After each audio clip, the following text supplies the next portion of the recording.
Hello friends, welcome to my another mini blog. তো সেদিন আমার শ্বশুরবাড়িতে ছিল লক্ষ্মী পুজো।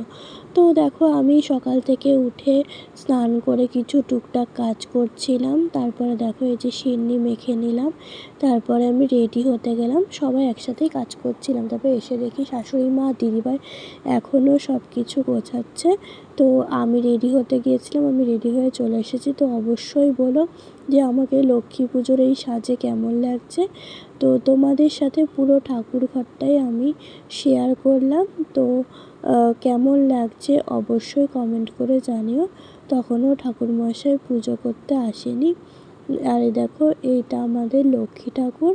তো এরপরে আমি আর দিদিভাই বসে বসে একটু সেলফি তুলছিলাম। তারপরে দেখো, ঠাকুরমশাই অলরেডি পুজো করতে চলে এসেছে। তো আমরা এখানে বসেছিলাম আর কি, পুজো দেখছিলাম বসে বসে। তারপরে দেখো, আস্তে আস্তে পুজো শুরু হয়ে গেল। তো দেখো, আমরা এখানে বসেই আছি অঞ্জলি দেওয়ার জন্য। তারপরে আমরা অঞ্জলি দিলাম। তারপরে পুজো শেষ হয়ে যাওয়ার পর দিদিভাই একটু লক্ষ্মীর পাঁচালি পড়লো। তো ভিডিওটা কেমন লাগলো অবশ্যই কমেন্ট করে জানিও। আর ভালো লাগলে পেজটাকে ফলো করে পাশে থেকো। Thanks for watching.